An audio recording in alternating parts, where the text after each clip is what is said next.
अगर किसी व्यक्ति को गाड़ी चलाना है, ट्रक का ड्राइवर बनना है, आप मर जाइएगा, सरकार को कहते कहते आपको नहीं बनाएगी, आपको खुद से करना पड़ेगा। और जब सीख गए ना और ट्रक चलाएंगे ना तो पुलिस वाला पकड़ लेगा। ड्राइविंग लाइसेंस वे चोट्टा सिखाया था तुम। हम लोग 22 में जी रहे हैं और गरीबी नाप रहे हैं 2012 के हिसाब। वाह,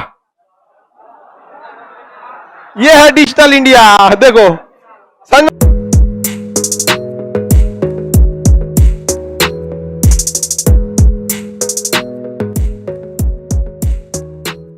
जिंदा रहने को आप अमीरी नहीं कह सकते। समझ में? जीविका और रोजगार में अंतर होता है। एक बार आदरणीय प्रधानमंत्री जी ने कहा था कि 200 रुपए का कोई अगर पकौड़ा बेचता है तो उसे रोजगार कहेंगे कि नहीं कहेंगे? नहीं कहेंगे, उसे जीविका कहेंगे।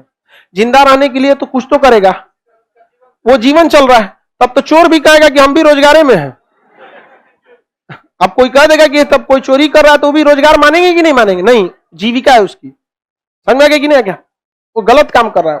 तो देखिए, जीविका में और रोजगार में अंतर होता है। वर्ल्ड बैंक ने सबसे बेस्ट फॉर्मूला दिया प्रतिदिन का।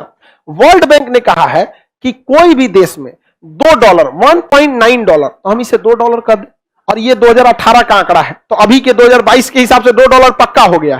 तो $2 प्रतिदिन अगर खर्च कर रहा है तो वो गरीब नहीं है। वर्ल्ड बैंक ने कहा कि $2 प्रतिदिन कमाते हैं तो गरीब नहीं है। 75 रुपया का $1 है। ये $1 कितने रुपए का? 75, तो कितना हो गया? 150। ये एकदम एक्यूरेट आंकड़ा है। अगर घर का हर आदमी अगर 150 रुपया स्वतंत्र है खर्च करने का, तो क्या वो गरीब है? ये आंकड़ा हमको फॉलो करना चाहिए। जिस दिन ये हो जाएगा वही है भारत सोने की चिड़िया। यहाँ पर आज भी आप 150 रुपए प्रतिदिन नहीं खर्च करते, आप लोग खर्च करते हैं प्रतिदिन 80 से 100 रुपया, क्योंकि आप जिस लॉज में रहते हैं उसका मिनिमम किराया होगा तो 1500 मिनिमम। मैक्सिमम के लिए आप जा सकते हैं, बट 1500 से नीचे पटना में कोई लॉज नहीं है। इट मींस आप प्रतिदिन रहने के लिए कितना दे रहे हैं? 50 रुपया। प्रतिदिन आपका रहने का कितना खर्च हो रहा है? 50, जो आपको पता नहीं चल रहा है क्योंकि आप एक ही बार पे कर रहे हैं। तो 50 रुपया तो आप पहले ही पे कर दिए। अब आप खाइए चाहे मत खाइए। तेंदुलकर समिति के हिसाब से अमीर है और रंगराजन के समिति के हिसाब से भी अमीर है, क्योंकि इन्होंने कहा है कि कोई भी व्यक्ति यदि 33 रुपया शहर में खर्चा करता है और या रंगराजन के हिसाब से 47 रुपया खर्च करता है तो वो गरीब नहीं है। यानी अगर आप भूखे मर भी गए, पटना में अपने लॉज में भूखे मर गए, लेकिन आप गरीब नहीं हैं। यह गरीबी पर बहुत बड़ा तमाचा है। गरीब की हाय कभी नहीं लेना चाहिए। बहुत बड़ा गरीबी को केवल वोट के समय गरीबों की याद आती है। वहां पे गरीबों को राशन दिया जाता है, ये सब उनके लिए बैसाखी है। उनको शिक्षा देनी चाहिए अच्छी से। कोई जरूरी नहीं कि वो केवल कॉलेज में ही पढ़े, नहीं पढ़ा है कोई दिक्कत नहीं, आप उसको टेक्निकल शिक्षा दीजिए। अगर किसी व्यक्ति को गाड़ी चलाना है, ट्रक का ड्राइवर बनना है, आप मर जाइएगा, सरकार को कहते कहते आपको नहीं बनाएगी। कहीं जाके सरकारी जगह जाकर ट्रक सीख सकते हैं?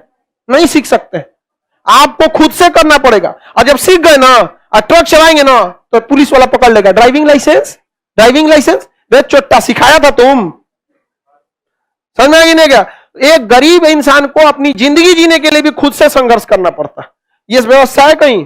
अरे कम से कम पर्सनल गाड़ी मत से, कमर्शियल तो उसको सिखाना चाहिए कि नहीं सिखाना चाहिए? वहां पे गरीब इंसान, आप मर जाएंगे ना यहाँ गरीबी से तो आपको कोई नहीं पूछने वाला है। आप पढ़े लिखे हैं, सोचिए आप भूख से अपने लॉज में मर भी गए ना तो 1500 रुपया आपने अपने लॉज का किराया चुका दिया, इस हिसाब से आप अमीर हैं। 50 रुपया कितने का लगता है प्रतिदिन का? उस हिसाब से आप में कोई गरीब बैठा है बाबू? तब तो हमको सबको भी लेना चाहिए। हमारी रिस्पॉन्सिबिलिटी जितनी है देश के प्रति, आज भी हम गरीब सबके लिए 200 रुपया लेंगे। कितना जीएसटी वगैरह जोड़ जाड़ के जो भी पड़ जाता है यहाँ पर, तो आप रिस्पॉन्सिबिलिटी, बट गवर्नमेंट की रिस्पॉन्सिबिलिटी बनती है कि नहीं? शिक्षा देना, ये सब करना। तो आप बताइए, आप में कोई गरीब है? कोई आदमी बताओ जो गरीब है? तो ड्राइविंग लाइसेंस का 2000 रुपया लगता है। हाँ बाबू, दो क्या लगता है? हम तो ड्राइविंग लाइसेंस बनाए, मेरा